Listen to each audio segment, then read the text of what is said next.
근데 제가 원래는요 청소년들을 대상으로 강의를 한 지가 한 5년 이후로는 5년 전부터 안 하고 있어요. 되게 많이 이제 다니면서 했었고 지금은 대안학교도 제가 센터장이기도 하지만 대안학교에서 아이들을 조금 만나고 있어요. 고등학교 2, 3학년들을 매주 월요일. 근데 그거 외에는 대부분은 청소년들을 만나는 전문가들을 교육하는 강의는 가는데 청소년들 많이 못 만나. 이제 저도 나이가 들어서 그런 것도 있고요. 요즘 청소년들을 만나면 굉장히 유명한 강사들도 힘들어 하더라고요. 왠 줄 아세요? 처음부터 끝까지 헐 대박 이것만 하고 있대요. 그래서 꺼려하는 강의가 청소년 강의라고 하더라고요. 근데 저는 일단은 제 직업에 대한 얘기를 좀 해달라고 해서 고민이 되게 실은 됐어요. 거절은 하지 못했는데 제가 워낙에 존경하는 분이라서. 근데 최근에 제가 부끄럽지만 제 일을 하면서 뭐라 그래야 되지? 되게 소명과 자부심을 갖고 일하고 있었거든요. 근데 최근에 조금 많이 저도 번아웃된 상태였어요. 그래서 이거를 내가 우리 친구들을 만나서 얘기하는 시기가 맞나? 그 고민 중에 다시 불태우라고 다시 해야 되나? 그러면서 제가 자료를 내 나름 제 마음을 정리하면서 조금 더 저의 다시 원래의 제 마음, 소명을 다시 되찾았던 좋은 또 기회가 됐어요. 그래서 어떻게 제가 떠올라서 이렇게 하셨지? 이런 생각도 했습니다. 제가 바로 또 들어가도록 할게요. 우리 긴 거 싫어하잖아요. 그쵸? 저는요, 강서교육복지센터의 센터장으로 있고요. 교육복지센터는 서울시에만 있어요. 근데 서울시에 센터가 있거든요. 근데 서울시가 몇 개 자치구로 되어 있는지 아세요? 혹시 아시는 분? 서울시가 다 서울에 살고 계시죠? 경기도에서 오신 분. 서울은요 25개 자치구가 있어요. 여러분들이 여기 지금 다니는 IM 그라운드는 강서구예요. 그쵸? 그 25개 자치구 중에 하나인 거예요. 근데 이 25개 자치구마다 교육복지센터가 서울에 있어요. 근데 이런 교육복지라는 사업은 우리나라 전국에 있어요. 단지 센터라는 명칭을 가지고 센터로 운영하는 것은 서울에만 있어요. 이거는 어디서 만들었냐면 교육부 아시죠? 세종시에 있는 교육부가 교육복지 사업을 시작했어요. 이건 우리나라 전체에. 그리고 그거는 김대중 정권부터 노무현 정권 말하자면 이제 정치적으로 정책적으로 연결되어 있는 부분이거든요. 그러다가 서울시 교육청만 인구가 많잖아요, 서울은. 그래서 센터를 거점으로 자치구마다 만들었어요. 그래서 지금 서울시는 있고 다른 타 지방들은 교육청 내에 그리고 학교에 저희 같은 사람들이 들어가 있어요. 이해되시죠? 이제 그렇게 하고 조금 이해해 볼게요. 자, 제가 하는 일을 뭔가 행정적으로 사업적으로 설명하기에는 우리 친구들이 재미가 하나도 없을 것 같아서 제가 이렇게 설명하고 싶어요. 한 사람의 인생은 누가 바꿀 수 있을까? 제가 하는 일은 실은 저는 이렇게 생각해요. 한 사람의 인생을 바꾼다고.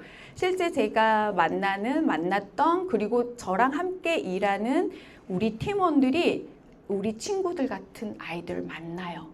근데 대부분 어떤 친구들을 만나냐면 어떤 친구들 만날 것 같아요? 어떤 친구 만날 것 같아요? 우리가?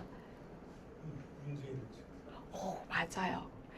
문제 있는 친구들인데 쉽게 얘기해서 이제 문제아라는 말을 우리는 안 쓰고는 있지만 실은 위기 청소년들을 많이 만나요.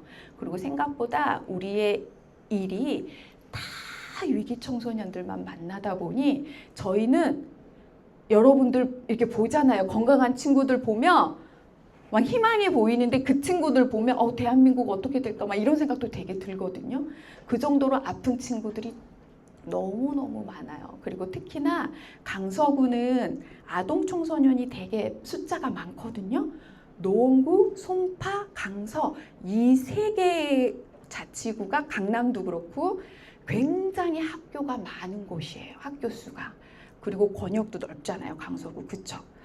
그래서 위기 친구들 되게 많이 만났는데 제가 이 일을 한 지가 이제 13년 차 되는데 초창기 때 만났던 청소년 수준 애들과 지금에 와서 이 아이들이 너무 달라요.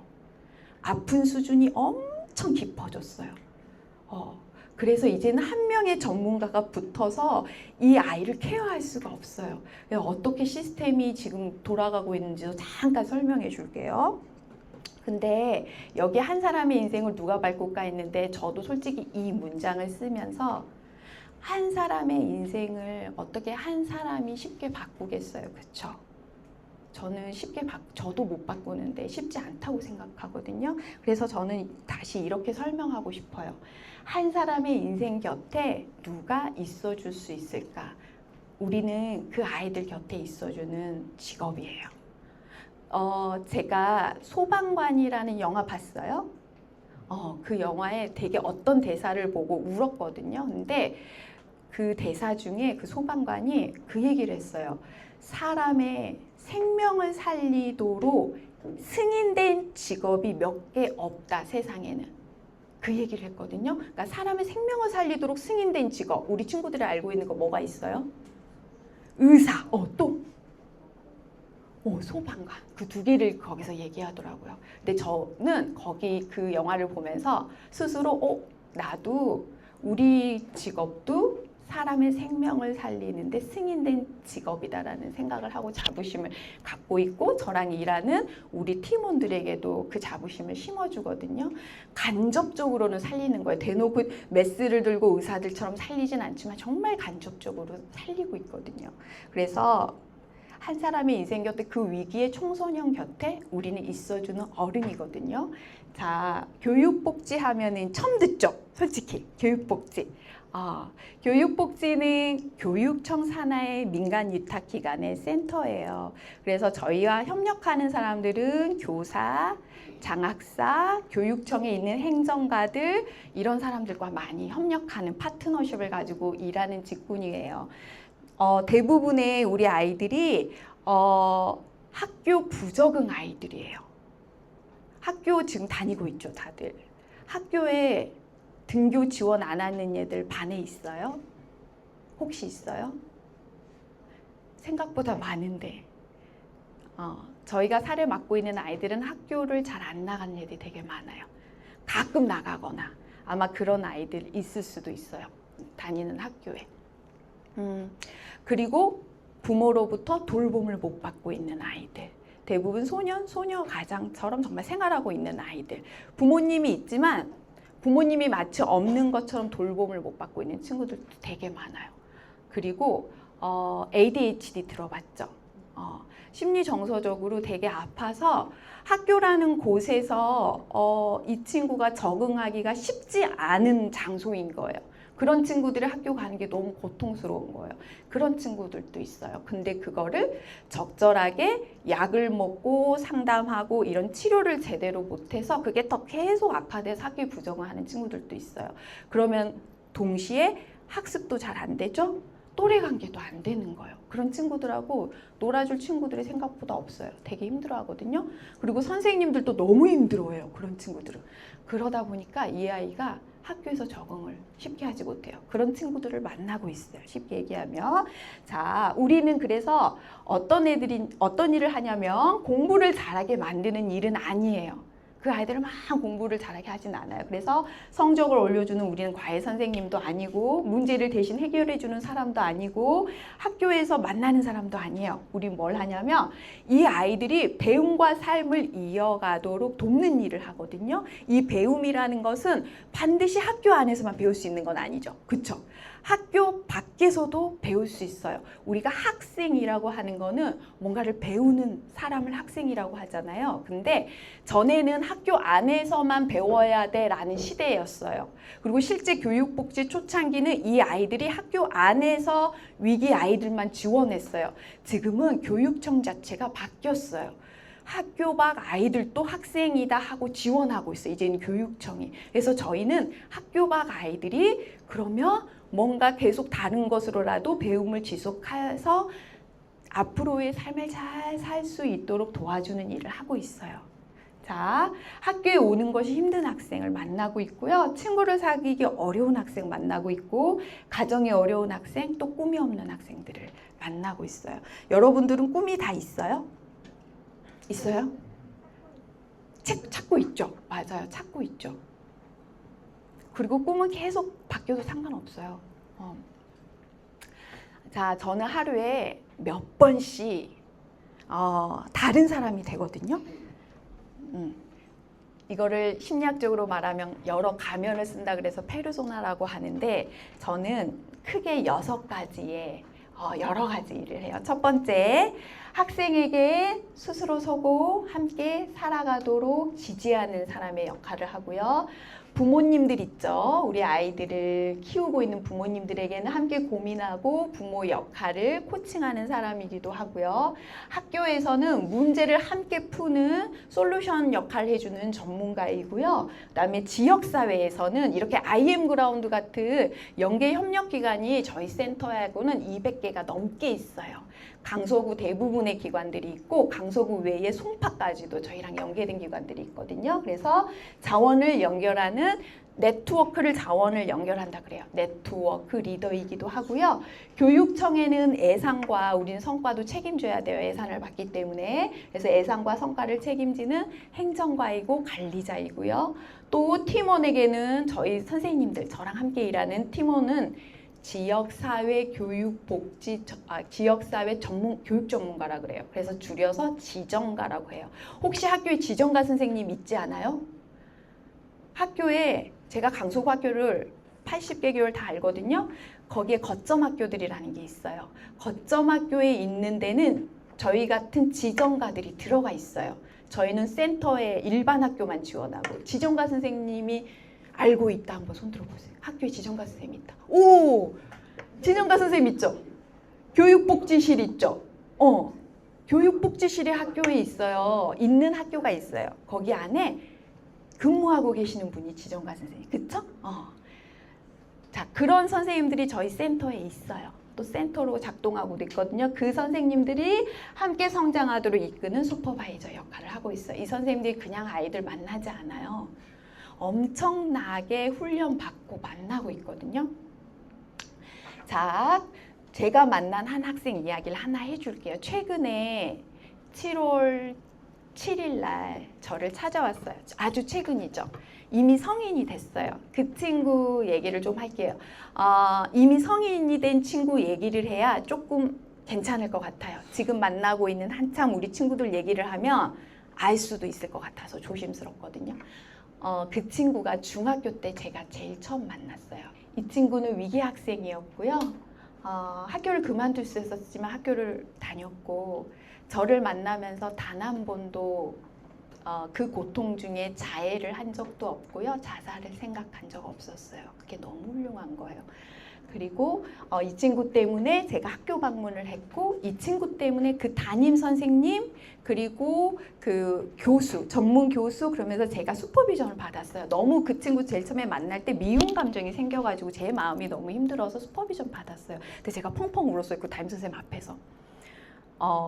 이 아이가 저한테 뭐 별소리를 다 했거든요. 뭐 귀신같이 생겼어요. 뱀같이 생겼어요. 눈이 뱀 같아요. 뭐 별소리 다 했어요. 제가 뱀띠라고 하니까 눈이 뱀 같아요. 뭐 그러면서 막 쟤는 왜 저래 하는 말마다 꼴보기가 싫지.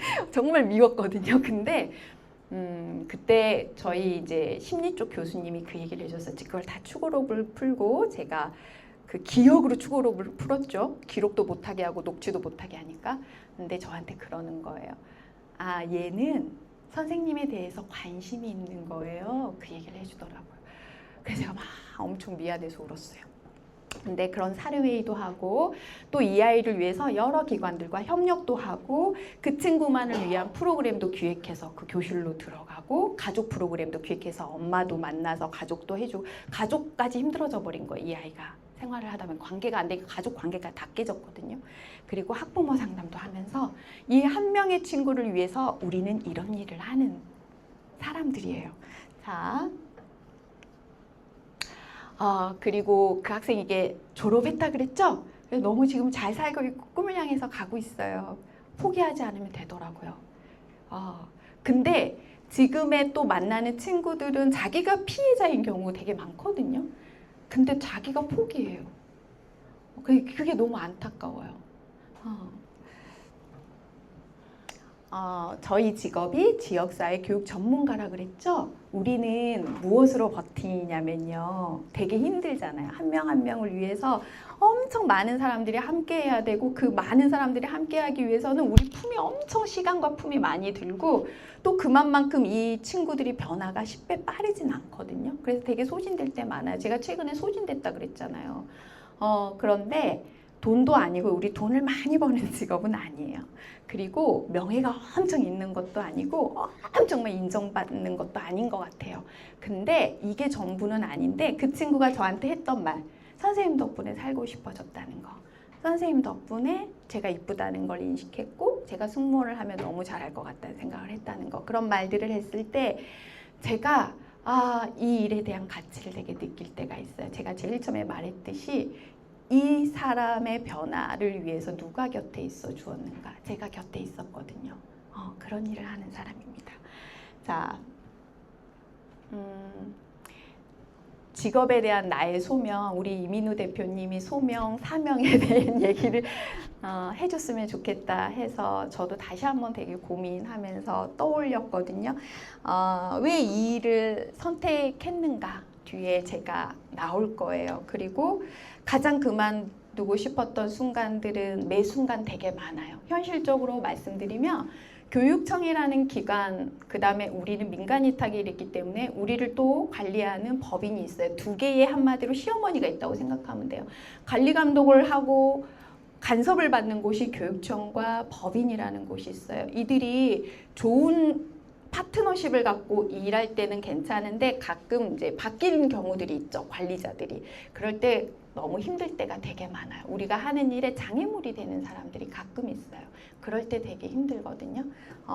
그리고 그럼에도 포기하지 않았던 이유는 방금 같은 우리 친구들을 저희가 실제로 만나고 있기 때문에 지금도 계속 배우는 이유는요. 지금 계속 위기 사례들이 더 힘들어졌어요. 그때는 왕따 문제였다면 지금은 드러낸 왕따 문제는 아니고요. 숨겨져 있어요. 그리고 굉장히 지능적이고요. 그리고 이 아이들이 자살을 기본적으로 지금 거의 자살 사고 그다음에 자해를 하고 있어요. 근데 이 자해가 생각보다 상담으로 멈춰지지 않아요. 이 자해가 여기 손목 끊는 것만이 아니에요. 심지어 주사바늘로 피를 빼는 아이도 있어요. 자해를 그런 형태로 하는 아이들도 있고요. 제가 이런 말이 너무 자극적이어서 솔직히 우리 친구들 앞에서 말하기도 조심스러울 때가 있어요. 왜냐하면 모방하는 친구들이 또 있거든요. 이게 한번 시작하면 자해는요 습관이에요. 그래서 시작 자체를 하면 안 되는 거에 자해예요. 근데 이제 이런 자해를 한다던가. 근데 우리가 이제 선생님은 보면 알아요. 손톱만 봐도 알아요. 손톱 뜯는 것도 하나의 자해예요. 여기 이렇게 머리털 뽑는 것도 하나의 자해예요. 내 몸에 이렇게 이거 다 습관이에요. 내가 칼로만 이렇게 한다 그래서 손목 긋는다 해서 그게 자해가 아닌 거예요. 이거 다 자해예요. 나를 어떻게 막 후려 파고 이렇게 하는 형태들. 그래서 이런 손톱 보면 이 친구가 뭐가 불안하고 어떤 마음으로 힘들구나, 그걸 제가 많이 보거든요. 생각보다 상담할 때 손이 많이 드러나거든요. 여기가 자해하는 얘들은 달라요. 좋아질 수가 없이 계속해서 패여져 있어요. 그래서 이제 그게 성인이 돼서도 계속 파서 네일 아트를 일부러 한대요. 그러면은 덜 팔까 싶어서. 근데 네일 아트에도 계속 파요, 그 얘기를 하더라고요. 이게 이제 그러니까 어렸을 때부터 이렇게 하는 친구들도 있고 대부분 불안으로 시작해서 하는 친구들인데 습관이기 때문에 굉장히 멈추려면 시간이 걸려요. 그래서 이제 혹시 이제 우리 부모님들도 와 계시기 때문에 이런 작은 것들에 대해서 한번 눈여겨보시고 얘가 뭐 때문에 혹시 힘들까 그 힌트로 보시면 좋을 것 같고 그걸로 추궁하는 게 아니라 이야기를 들어주는 게 되게 좋을 것 같아요. 아이들은 불안하면은 하거든요. 자, 그리고 열정과 비전에 대한 얘기를 조금 하고 싶어요. 선생님 열정이 있어 보여요? 없어 보여요? 열정이 너무 많았어요. 근데요, 제가 이 얘기를 꼭 하고 싶어서 이렇게 비교해서 얘기해 주는 거 너무 중요해서. 제가 센터장으로 있기 때문에 직원들이 있잖아요. 정말 우리 일은 열정을 가지고 들어오는 친구들이 많아요. 왜? 돈도 많이 안 주는데 열정이 없이 버티겠어요? 못 버티죠. 정말 사명과 열정을 가지고 들어온 친구들이 있어요. 근데 그 친구들이 오래 지금까지 저랑 일하는 사람 있을까요? 없어요. 제가 열정 있는 사람들 특성을 보니까 저도 그럴 뻔해서 알아요. 쭉 봤어요. 길면 3년이고 2년 반, 2년에 그만둬요. 열정은 그거예요. 오래 못 가요. 저도 열정으로 처음에 막 불타오를 때 딱 3년 되니까 퇴사하고 싶은데? 다른 데 가고 싶은데? 이랬거든요. 저는 근데 이 열정이 지금은 비전으로 바뀌었어요. 열정이 올 때 비전으로 바꿔주는 게 중요해요. 내가 그 일을 너무 사랑하고 하고 싶다면 이직하고 퇴사하는 게 나쁘다는 게 아니라 이 열정을 잘 활용하라는 거예요. 때로는 이 열정이 앞서가고 비전은 없이 열정만 쫓다가 진짜 내가 사랑하고 잘할 수 있는 일을 잃어버리는 경우도 있거든요. 그래서 설명해 줄게요.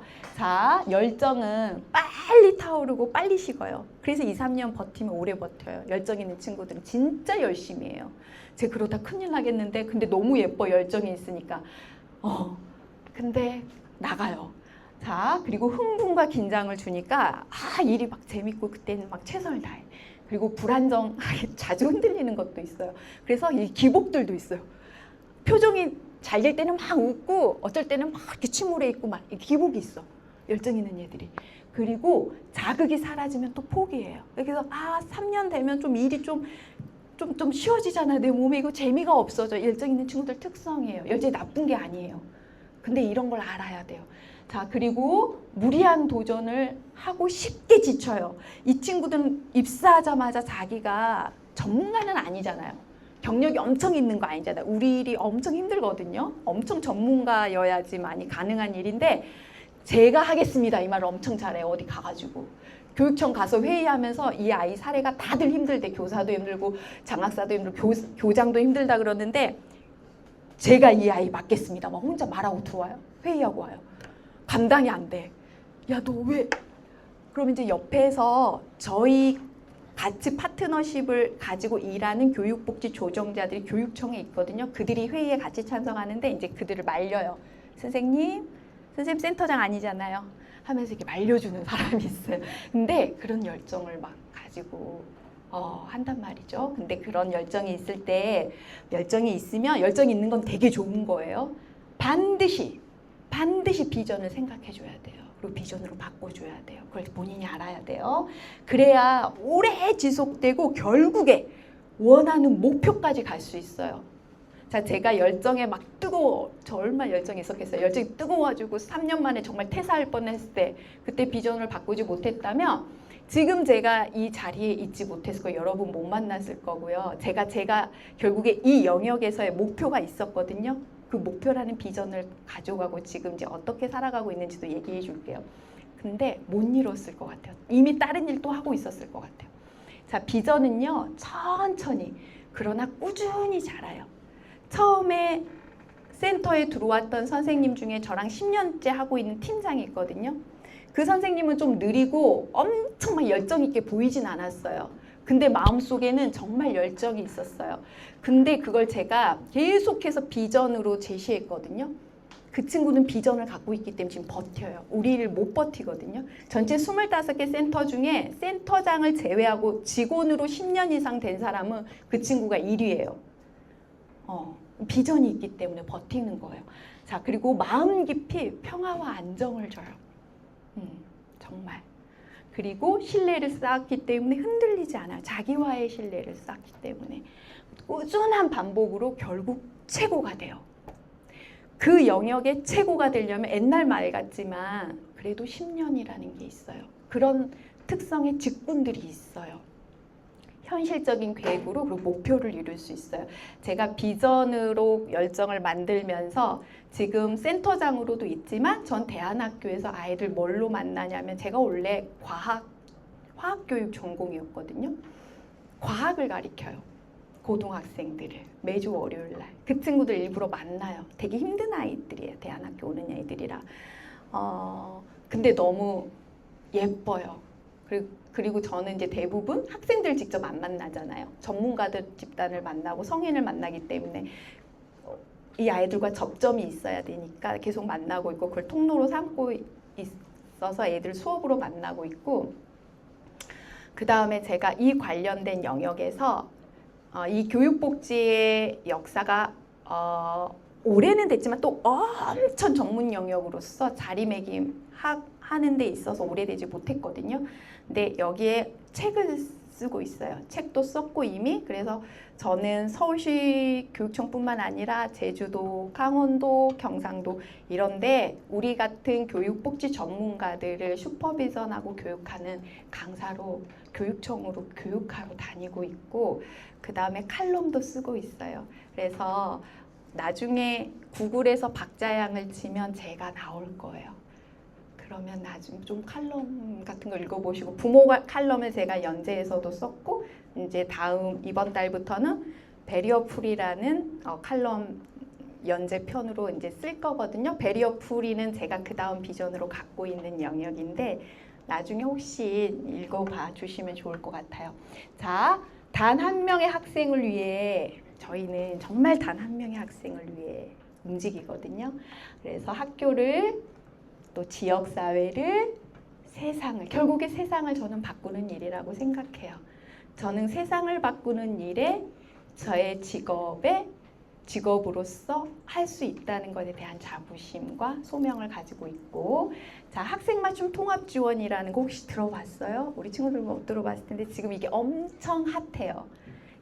엄청 핫해요. 교육부가 이 법령이 통과됐고 3월 1일자로 우리나라 전체가 모든 학교가 학생맞춤 통합지원법에 의해서 움직이게 되어 있어요. 저게 이제 교사들이 아이들을 위기학생이나 이런 거, 그러니까 학생을 한마디로 살리자는 거예요. 서희초 사건이랑 다 알죠? 선생님이 죽고 나가고 아이들도 아프고 이 아픈 학교를 살리자 하고 교육부에서 한 사무관이 시작된 그 법령이에요. 그 사무관이 이 강서 지역을 보러 왔어요. 왜 강서 지역을 보러 왔을까? 이 법을 만들기 전에. 강서에 훌륭한 학교와 교육복지 실천가들이 있기 때문에 온 거예요. 이 서울 강서에 왔었어요. 그리고 학교, 지역사회에 협력이 필요해요. 한 아이를 키우기 위해서는 온 마을이 함께 해야 되거든요. 인디언 속담처럼 우린 그걸 실현하는 게 교육복지예요. 그리고 예방중심 교육복지를 하고 있고, 그리고 위기를 놓치지 않는 촘촘한 안전망. 촘촘한 안전망이니까 아까 200 몇 개 연계 협력기관이 있죠. 우리 이런 기관도 막 연계돼가지고 하잖아요. 그러니까 어떻게 보면은 사설 학원일 수 있는데 이렇게 함께 하시는 철학을 가진 분들과도 다 함께 할 수 있는 거죠. 이거는 저에게 그 교육복지를 하고 싶은 꿈을 가지고 있는 실습생들이 저희 센터 기관 방문을 좀 하거든요. 그럴 때 이제 질문을 할 때 제가 했던 실제 인터뷰인데 누가 읽어줄 수 있어요? 우리 친구가 한번 읽어줘봐요. 저는 사람이 살아가는데 정말 중요한 두 가지가 있다고 생각해요. 하나는 자주 스스로 설 수 있는 힘, 다른 하나는 동생, 더불어 살아갈 수 있는 마음이에요. 그런데 이게 흔들리면 그건 그 사람 혼자만의 문제로 끝나지 않아요. 결국 그 사람의 삶 전체가 힘들어지는 거예요. 저는 그걸 한 사람만의 문제가 아니라 우리 사회가 함께 풀어야 할 문제라고 생각해요. 세상에는 정말 많은 사회 문제가 있잖아요. 저는 그 중에서 딱 한 조각, 사람들이 좀 더 나은 삶을 살아가는 것, 그 조각을 맡아서 풀어가는 사람이에요. 그게 제 직업의 가치이고 그게 제 비전입니다. 제 비전이에요. 제가 한마디로 이제 길게 인터뷰 내용이지만 여기서 조금 말씀드리고 싶은 거, 저희 센터가 가는 방향, 저희 직원들에게 제가 학생들을 만날 때 이걸 목표로 초점을 맞추고 만나주세요 하는 거는 리더가 세워야 되잖아요. 저는 딱 이 두 가지를 비전 제시를 해줘요. 그게 뭐냐면 자주와 공생이에요. 자주적이게 살고 더불어 살아야 되잖아요. 인간이기 때문에 이 두 가지를 가지고 있으면 나도 잘 살 수 있고 내 옆에 이웃들도 잘 살 수 있어요. 그래서 되게 중요한 가치로 우리 강서교육복지센터 아이들을 만나고 있어요. 그러면 이 비전이 굉장히 길지만 딱 한마디로 저는 결국에 이거예요. 이상이 일상이 되도록 상상하고 실천하는 것. 이상이 일상이 되도록 상상하라라는 책이 있어요. 민달팽이 관련된 책 나중에 한번 보시면 되게 좋을 것 같은데 거기에서 제가 이제 이거다 하고 따온 건데 상상만 하는 게 아니라 실제 저는 되게 이상적인 거를 많이 상상하는 사람이거든요. 그거를 현실 세계에서 실천하는 사람인 것 같아요. 그래서 우리 같은 사람은 실천가라고 해요. 실천가. 그래서 실천하는 사람입니다. 저는 이것을 직업을 통해서 실천하고 있어요. 자, 직업이란 돈을 버는 일이 아니라 누군가의 삶에 어떤 흔적을 남길 것인가를 선택하는 일입니다. 라고 오늘 말하고 싶었어요. 멋있게. 근데 이거 너무 솔직히 양심상 거짓말이에요. 돈 안 주면 그 직업을 갖겠어요? 저는 그리고 그 직업을 가지라고 우리 청소년들한테 말하고 싶지도 않아요. 돈도 안 주는데, 대가도 없는데. 저는 이렇게 말하고 싶어요. 직업은요, 돈을 버는 일이에요. 그리고 저는 돈을 버는 일 중요하다고 생각해요. 그리고 그 일에는 나와 누군가의 삶에 흔적을 어떻게 남기느냐, 그 남긴다는 의미가 담겨 있는 직업인 거예요. 그것에 대한 보상과 대가, 내가 시간도 들이고 열정도 쏟잖아요. 그거에 대한 보상을 받는 거예요. 그래야 자주와 공생을 이룰 수 있어요. 마지막이에요. 저는 직업이라는 통로로 직업을 통해서 나를 살리고 누군가도 살리고 있어요.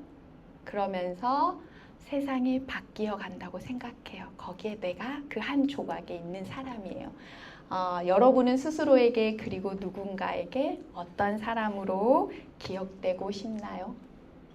이 질문을 던지면서 오늘 마치도록 하겠습니다. 감사합니다.